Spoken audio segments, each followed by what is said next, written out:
할렐루야. 2월 22일 토요일 새벽 기도를 시작하겠습니다. 사도신경으로 우리의 신앙을 고백합니다. 나는 전능하신 아버지 하나님 천지의 창조주를 믿습니다. 나는 그의 유일하신 아들 우리 주 예수 그리스도를 믿습니다. 그는 성령으로 잉태되어 동정녀 마리아에게서 나시고 본디오 빌라도에게 고난을 받아 십자가에 못 박혀 죽으시고 장사된 지 사흘 만에 죽은 자 가운데서 다시 살아나셨으며 하늘에 오르시어 전능하신 아버지 하나님 우편에 앉아 계시다가 거기로부터 살아있는 자와 죽은 자를 심판하러 오십니다. 나는 성령을 믿으며 거룩한 공교회와 성도의 교제와 죄를 용서받는 것과 몸의 부활과 영생을 믿습니다. 아멘. 찬송가 93장 찬양하시겠습니다. 찬송가 93장입니다.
요한복음 15장 1절에서 8절까지 말씀입니다.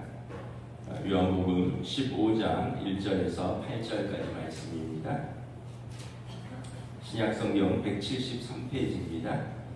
요한복음 15장 1절부터 8절 다 찾으신 줄 알고 저와 여러분들이 한 절씩 교도하도록 하겠습니다. 요한복음 15장 1절에서 8절입니다.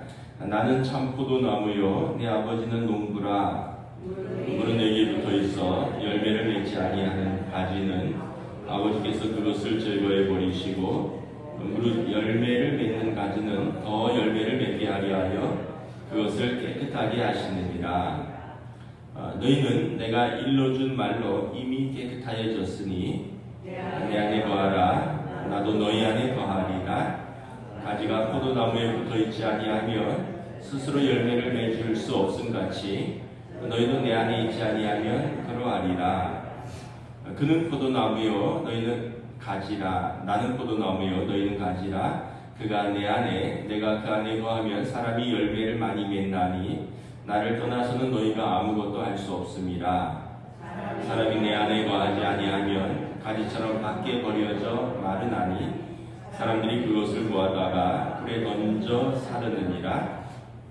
너희가 내 안에 거하고 내 말이 너희 안에 거하면 무엇이든지 원하는 대로 구하라. 그리하면 이루리라. 너희가 열매를 많이 맺으면 내 아버지께서 영광을 받으실 것이요 너희는 내 제자가 되리라. 아멘. 할렐루야. 오늘 토요일 새벽 기도에 나오신 우리 성도들을 주님의 이름으로 환영하고 축복합니다. 우리 서로 한번 인사하겠습니다. 한 주간 평안하셨습니까?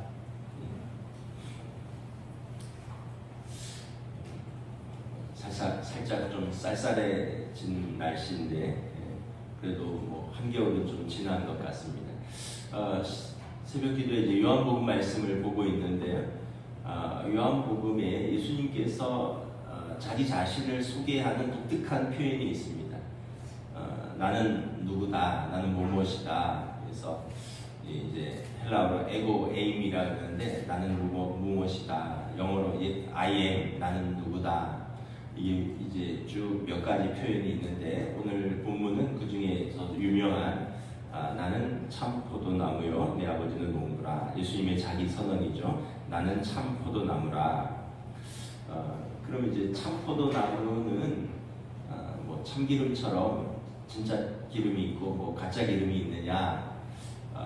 참 포도나무는 열매 맺어서 8절에 보면 하나님께 영광을 돌리는 그러한 열매 맺는 나무가 있고요. 또 이 6절에 보면 열매 맺지 못하고 그래서 바짝 말라버려서 땔감으로밖에 쓸 수 없는 포도나무가 있다는 거죠.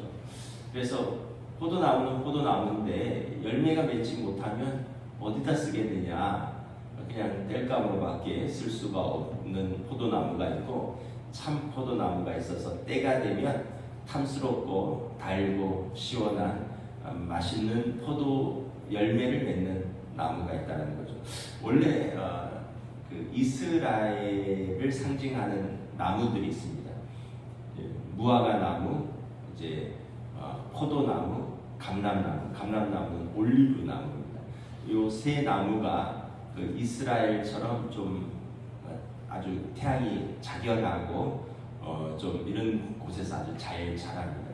햇빛이 뜨거운 지역에서 잘 자라는 그런 열매들인데 포도가 아주 달고요. 또 무화과도 굉장히 답니다. 무화과가 우리는 남쪽 지방에서 좀 나잖아요. 그래서 따뜻한 곳에서 나는데 무화과도 굉장히 답니다. 뭐 감람나무는 이제 올리브인데 뭐 제가 잘 모르겠는데 그것도 굉장히 스페인 뭐 이렇게 이탈리아 이런 팔레스틴 이런 쪽에서 감람나무가 잘 자랍니다. 예수님께서 그 성경에 보면 이스라엘을 상징하는 나무들, 뭐 무화과 나무에 뭐 열매가 맺히지 않았다, 포도나무에 열매가 맺히지 않았다, 뭐 이런 감람나무 그 산에서 겟세마네 동산에서 겟세마네는 감람나무를 짜는 산이다 이런 뜻이 있거든요. 그곳에서 기도를 하셨다. 그래서 이 이스라엘이 원래는 포도나무입니다. 포도나무를 통해서 하나님께서 기대하시는 것은 그들이 열매 맺는 삶, 하나님의 공의와 또 하나님 앞에서 하나님의 백성으로서의 합당한 삶, 하나님의 말씀에 순종하며 그들의 삶에서 의로움과 공평이 넘치는 삶을 원하셨는데 이 포도나무가 우상숭배를 하고 또 그들이 서로 이웃에게 착취하고 또 하나님의 말씀에 불순종하는 열매 맺지 못하는 삶을 살았다는 거예요. 그래서 예수님께서 참 포도나무로 오셔서 하나님의 뜻을 따라 하나님의 열매 맺는 삶을 보여주시고, 그리고 예수님께 붙어 있는 이제 모든 사람들이 예수님과 더불어 열매 맺게 하려고 예수님께서 참 포도나무로 오셨다라는 뜻입니다. 그래서 1절에 보면 농부는 하나님이십니다. 성부 하나님, 나무를 심고 배양하고 열매를 거두시는 분, 그 예수님은 성자 그 예수께서 포도나무로 오셔서 하나님의 뜻을 따라, 농부의 뜻을 따라 올바른 열매를 맺는 분이시고, 그리고 가지는 누구냐? 구약에서는 이제 이스라엘 사람들이고 신약에서는 모든 예수 믿는 자들이 참 포도나무이신 예수님께 이렇게 붙어 있어서 아까 말씀드린 대로 하나님께 열매 맺는 삶입니다. 구약에서는 하나님 말씀에 순종하고 의와 공평이 충만한 삶을 사는 것이고, 신약에서는 우리가 예수 그리스도의 더 좋은 제자가 되어서 성령의 열매 맺는 삶들, 사랑과 희락과 화평과 오래 참음과 자비와 양성과 충성과 온유와 절제 같은 그리스도의 성품을 따라 사는 열매 맺는 삶을 맺히는 것이다. 이것을 위해서 예수님께서 오셨다는 거죠. 그래서 여러분, 우리가 가지가 우리가 가지잖아요. 교회와 성도들은 가지입니다. 예수님이 포도나무예요. 우리 스스로 열매 맺을 수 있는 존재가 아니라 우리는 나무에 잘 붙어 있을 때 열매를 맺는다는 거죠. 그래서 4절에 이렇게 말씀하십니다. 우리 4절 함께 공독합니다. 시작. 내 안에 거하라, 나도 너희 안에 거하리라. 가지가 포도나무에 붙어 있지 아니하면 스스로 열매 맺을 수 없음 같이 너희도 내 안에 있지 아니하면 그러하리라. 그러니까 가지가 스스로 열매 맺는 게 아니라는 거죠. 가지는 나무에 붙어 있을 때 열매를 맺는 것입니다. 그 휴대폰이나 뭐 이런 전기차 같은 걸 보면 이 배터리도 이게 한계가 있어요. 그러니까 우리 인생은 자기가 스스로 자가 발전하는 그런 배터리 인생이 아니라 우리가 이 저녁이 되면 휴대폰을 충전하잖아요. 우리는 계속 주님께 붙어서 주님께서 공급하시는 힘과 능력과 은혜로 사는 인생인 거죠. 자기 힘으로, 자기 충전으로, 자기 발전으로 사는 인생은 그렇게 얼마 가지도 못하고 또 열매 맺을 수 없다는 거예요. 그래서 우리가 예수님 안에 거하라, 그 포도나무가 붙어 있는 것은 주님 안에 거하라는 거예요. 그 주님 안에 거하라, 이 영어로 보면 remain in Christ, 그리스도 안에 거주하라는 것이거든요. 그 무슨 의미가 있느냐? 첫째는 믿음을 말합니다. 그 포도나무를 믿고 가지가 그 나무에 붙어 있는 거예요. 그래서 우리가 잘 아는 영접하는 자, 곧 그 이름을 믿는 자에게 하나님의 자녀가 되는 권세를 주셨다. 우리는 하나님의 자녀 되는 그 은혜는 그냥 예수님께 붙어 있으면 되는 겁니다. 우리가 예수님을 믿고 그리스도를 영접하는 그 믿음 안에 사는 것, 이게 가장 중요한 것입니다. 여러분, 이렇게 자녀들이 집에 있잖아요. 뭐 분가한 자녀들도 있지만 그 자녀라는 걸 입증할 이유가 없어요. 나는 당신의 아들입니다. 가족 등본 떼오고 뭐 호적 증명서 떼오고 그럴 필요 없으냐? 그 집에 사는 사람은 다 알아요. 저 집의 자녀구나, 아들이구나, 딸이구나.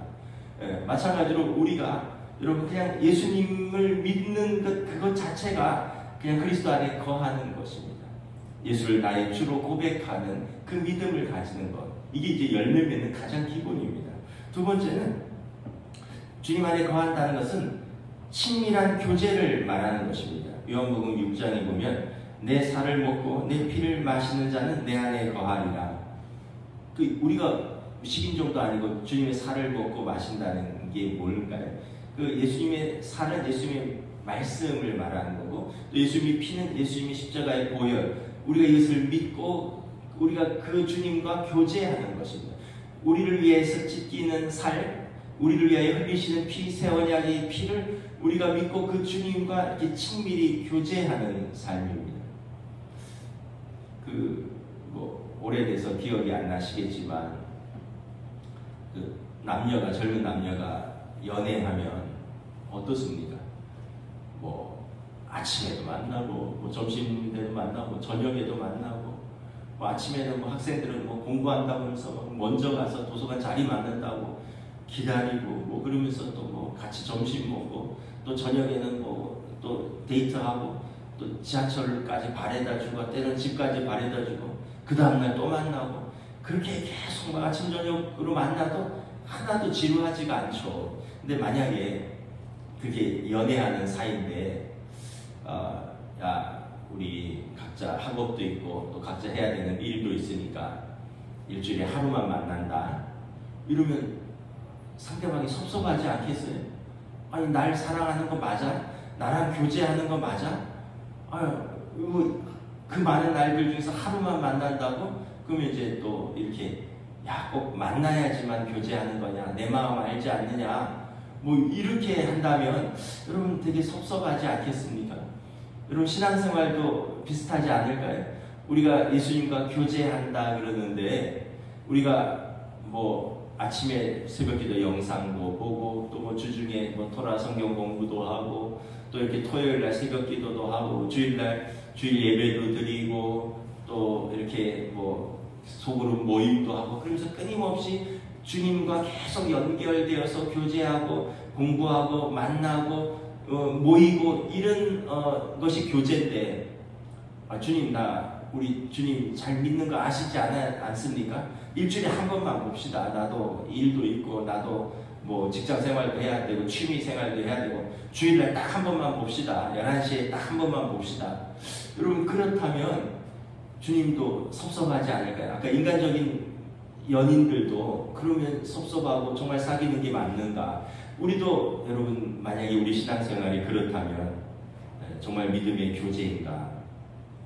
진짜 친밀한 교제는 뭐냐면, 진짜 좋고 진짜 친밀하면 제가 볼 때는 아무리 바빠도 만날 건 만나고요, 아무리 바빠도 할 건 하더라고요.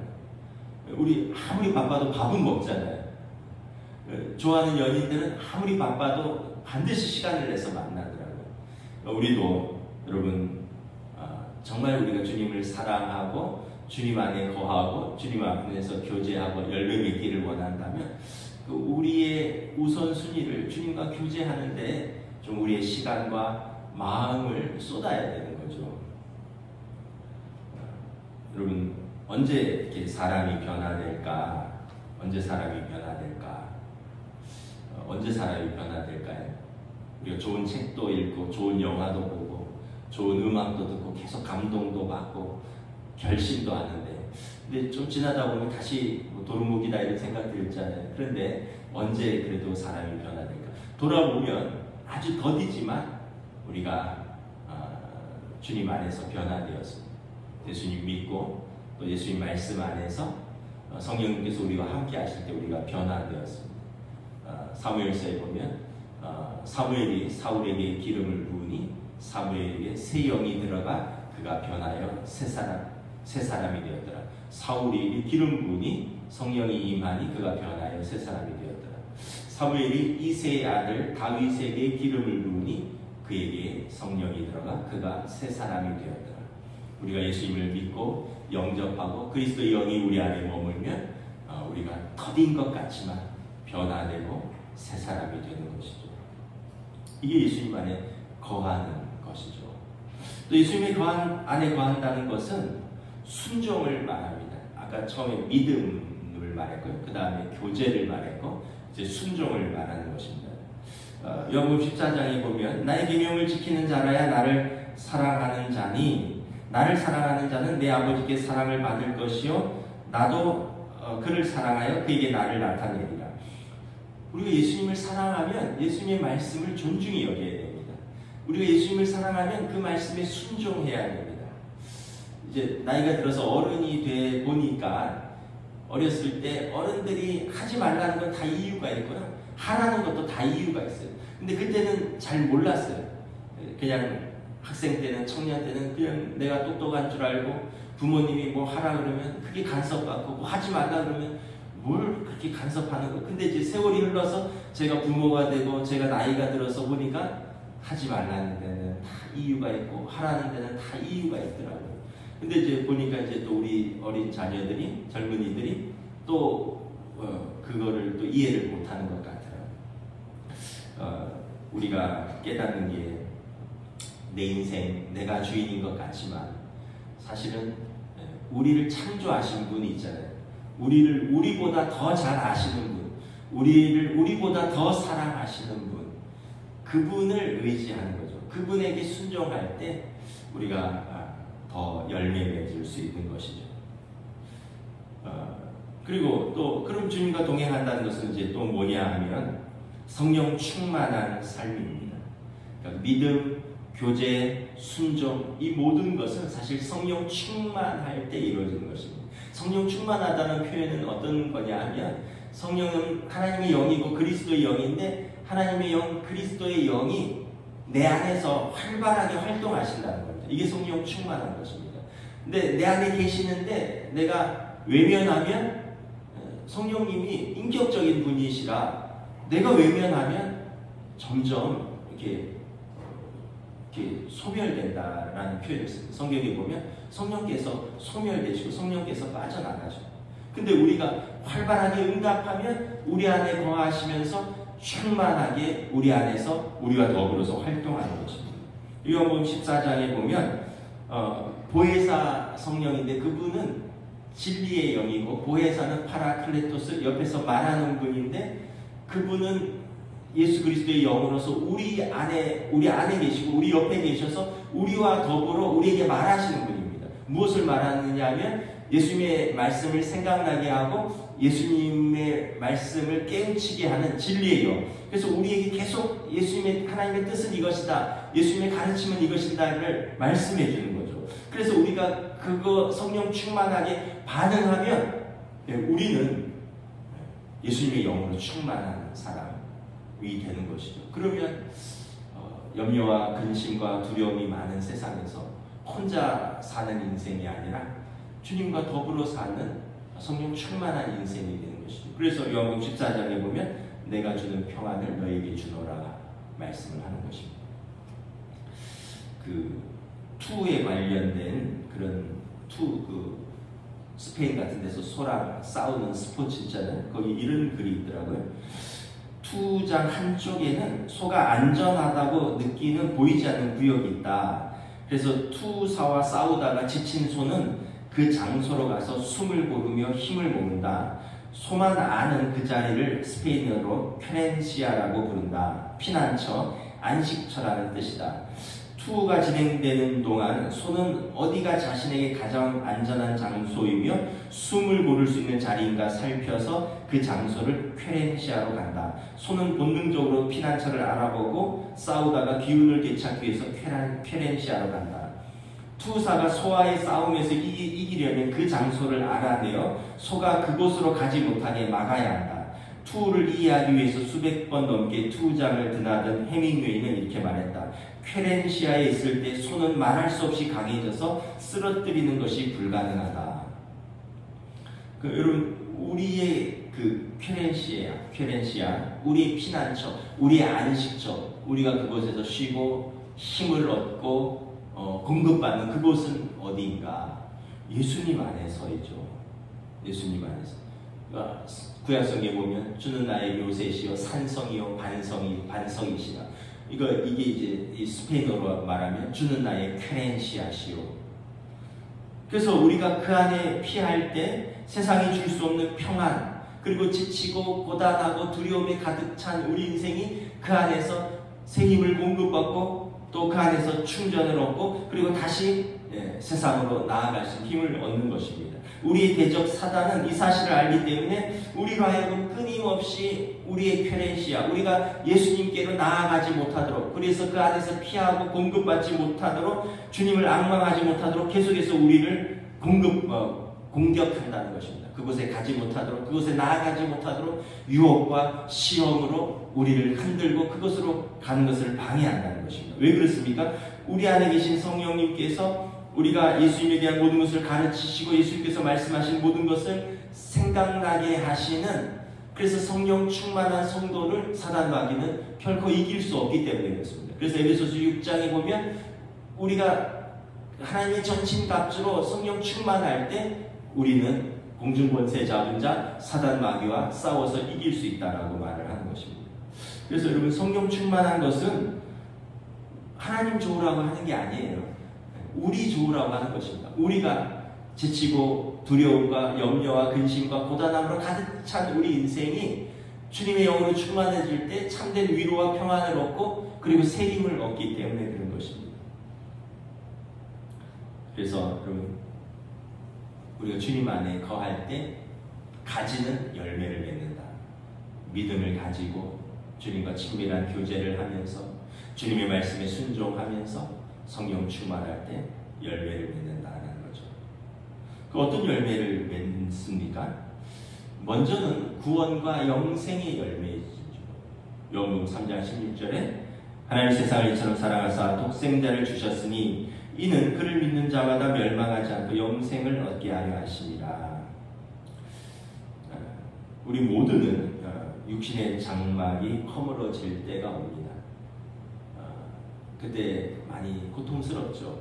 또 지켜보는 분들도 괴롭고 슬픕니다. 그러나 우리에게 주는 위로와 평안이 있습니다. 우리 육신의 장막이 허물어지면 우리는 새로운 부활의 몸으로 하나님 아버지 품에서 다시 아픔이 없고 슬픔이 없고 눈물이 없는, 다시 죽음이 없는 그곳에서 하나님 아버지의 품에서 하나님의 자녀가 영원한 안식을 누릴 것입니다.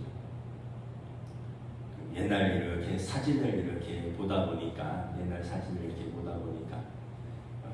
저희 아이들이 아기 때 저한테 어렸을 때 이렇게 안겨져 있고 뭐 이런 것을 이렇게 보더라고요.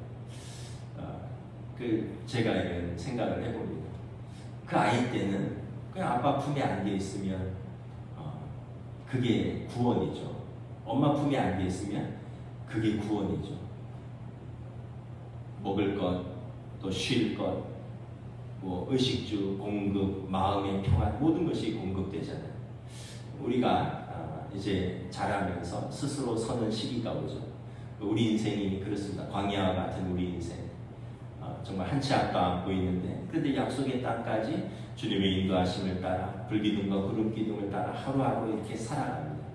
그리고 성경에 보면 이제 요단강을 건너는 것, 이제 주님의 품에 안기는 것이죠. 그곳에서 잘했다 충성된 종아, 하나님 품에서 수고하고 또 위로를 얻는 참 안식으로 들어갈 것입니다. 이것이 구원과 영생의 약속입니다. 요한복음 14장에서 예수님께서 말씀하셨습니다. 너희는 마음에 근심하지 말라. 하나님을 믿으니 또 나를 믿으라. 내 아버지 집에 거할 것이 많도다. 그렇지 않으면 너희에게 일렀으리라. 내가 너희를 위하여 거처를 예비하러 가노니 가서 너희를 위하여 거처를 예비하면 내가 다시 와서 너희를 영접하여 나 있는 곳에 너희도 있게 하리라. 믿음의 열매는 먼저는 우리가 구원과 영생입니다. 여러분, 근데 구원과 영생은 내세 우리 성도에게 약속된 그 열매라면, 그러면 현재 이 땅에서 우리에게 약속된, 우리가 맺어야 되는 열매는 무엇일까? 갈라디아서 2장 24절, 5장 22절에서 24절, 오직 성령의 열매는 사랑과 희락과 화평과 오래 참음과 자비와 양성과 충성과 온유와 절제니 이 같은 것을 금지할 법이 없느니라. 우리가 맺어야 될 열매는요, 하나님의 성품을 따라 사는 것입니다. 주님의 성품이 우리 안에 맺히는 것입니다. 아까 이스라엘이 포도나무로 부르심을 받았는데 그들이 하나님의 말씀에 순종하지 않고 그들의 삶에 의와 인과 신, 믿음과 공평과 자비가 없었다 그랬잖아요. 그래서 하나님께서 예수 그리스도를 보내서 참 포도나무를 통해서 열매 맺는 것을 보여주신 것처럼 우리 성도와 교회가 맺어야 될 열매는, 여러분, 세상이 다 알아야 됩니다. 저 사람 예수 믿는 사람이다. 어떻게 알아요? 그냥 그 사람의 성품에서 알아야 돼요. 저 사람의 말과 선택과 자기를 대하는, 사람을 대하는 방식에서 사랑과 희락과 화평과 오래 참음과 자비와 양성과 충성과 온유와 절제, 하나님의 성품이 드러나는 거죠. 아니, 예수 믿는데 왜 이렇게 싸나워? 예수 믿는데 왜 이렇게 탐욕스러워? 예수 믿는데 왜 이렇게 못됐어? 이러면 여러분 우리 삶에 성령의 열매가 맺히지 못하는 거예요. 그래서 그걸 맺기 위해서 끊임없이 노력하는 거죠. 끊임없이 노력하는데 어떻게 노력해야 됩니까? 자기를 부인하는 겁니다. 자아를 죽이는 거예요. 2절에 보면 가지치기를 하라 그랬어요. 예수님께서 열매 맺기 위해서 가지치기. 그냥 좀 더 열매 맺기 위해서 가지를 쳐야 돼요. 자기를 부인하고 자기 십자가를 지는 사람이 주님을 따라올 수 있다고 했습니다. 가끔 그런 생각을 해요. 주님을 따라가려고 애를 쓰다가 그냥 한번 그 자아가 꿈틀대서 그냥 버럭해버릴 때가 있어요. 그러고 나면 이제 또 다 그동안 막 공들여서 쌓았던 관계들이 다 깨져요. 아내와의 관계, 자녀들과의 관계, 부모와의 관계, 막 그렇게 공들여서 막 잘 있다가 그냥 한번 버럭함으로써 그냥 싸늘해지고 냉랭해지고, 그 다음에 이제 한 일주일간 말도 안 하고 애들이 외면하고 부모 마음을 불편하게 하고. 근데 그러면서 깨닫는 건 아직도 안 죽었구나. 이거 참 죽는 거 쉽지 않네. 자기를 부인하고. 우리가 예수님을 믿어요. 예수님을 주인으로 섬겨요. 그런데 그 예수님을 주님으로 섬기는데 주인처럼 섬기지 않고 손님처럼 그냥 이렇게 좀 외곽에 모셔두는 것이 아닌가, 이런 생각을 할 때가 있습니다. 예수님을 믿고서도 여전히 내 마음대로 살고, 예수님은 그냥 귀한 손님으로 그냥 잘 모셔두고 그냥 나는 내 주인으로, 내가 내 주인으로서 그냥 내 마음대로 살다가 가끔 손님을 의식하는 게 아닌가. 성경에 보면 두 주인을 섬길 수 없다, 하나를 포기해라, 이렇게 말씀하죠. 물론 이제 물질에 대해서 말하는 건데, 여기서는 자아에 대해서, 내 자아를 내 주인으로 섬기지 말고 주님을 주인으로 섬기고, 내 못된 자아는 십자가에 못 박아도 됩니다. 그러면 주님께서 우리를 새롭게 하십니다. 우리가 그리스도와 연합하여 새로운 피조물이 되시고, 그래서 주님 안에 붙어서 더 좋은 열매가 맺는 것이죠. 저와 여러분들의 싸움은 계속 이 싸움인 것 같아요. 주님을 따라 사는 삶, 가지치기하고, 그리고 주님 안에 붙어있는 삶, 내 자신과의 싸움이고 사단 마귀와의 유혹과 시험과의 싸움이고, 그래서 끊임없이 주님과 붙어있는 삶, 동행하는 삶, 성령 충만한 삶. 그래서 주님 안에서 열매 맺는 저와 여러분 될 수 있기를 우리 주님의 이름으로 축복합니다. 기도하겠습니다. 하나님 은혜를 감사합니다. 예수님께서 나는 참 포도나무라 너희는 가지라. 가지가 스스로 열매 맺을 수 없다 말씀하십니다. 가지는 나무에 붙어 있을 때 열매를 맺을 수 있다. 너희가 가지가 나무에서 떨어지면 말라버리고 땔감으로밖에 쓸 수 없다. 그러나 너희가 열매 맺으면 하나님께 영광을 돌릴 것이고 세상은 너희가 참으로 내 제자인 줄을 알리라. 우리 주님이 말씀하셨습니다. 우리가 예수님을 믿었습니다. 예수님을 영접했습니다. 그리고 우리 안에 성령님께서 내주하고 계십니다. 그래서 하나님의 말씀을 순종합니다. 그리고 하나님의 말씀을 따라 살려고 애를 씁니다. 이 성화의 과정 속에서 성령님께서 우리 곁에서, 우리 안에서 우리를 도우신다라고 말씀합니다. 이 믿음의 선한 싸움, 이 믿음의 이 여정을 포기하지 아니하고 오늘도 신실하게 걸어가는 사랑하는 성도들에게 성령님 은혜 베풀어 주시고, 우리 주님 우리를 보아와 같이 버려두지 아니하신다 하셨으니 주님 손 꼭 붙들고 주님 나라에 서는 그날까지 이 열매 맺는 삶, 포도나무에 붙어있는 이 믿음의 삶을 살아갈 수 있도록 성령님 인도하여 주시옵소서. 감사를 드리오며 우리 주 예수 그리스도 이름으로 기도드리옵나이다. 아멘. 하늘에 계신 우리 아버지, 아버지의 이름을 거룩하게 하시며 아버지의 나라가 오게 하시며 아버지의 뜻이 하늘에서와 같이 땅에서도 이루어지게 하소서. 오늘 우리에게 일용할 양식을 주시고 우리가 우리에게 잘못한 사람을 용서하여 준 것 같이 우리 죄를 용서하여 주시고 우리를 시험에 빠지지 않게 하시고 악에서 구하소서. 나라와 권능과 영광이 영원히 아버지의 것입니다. 아멘.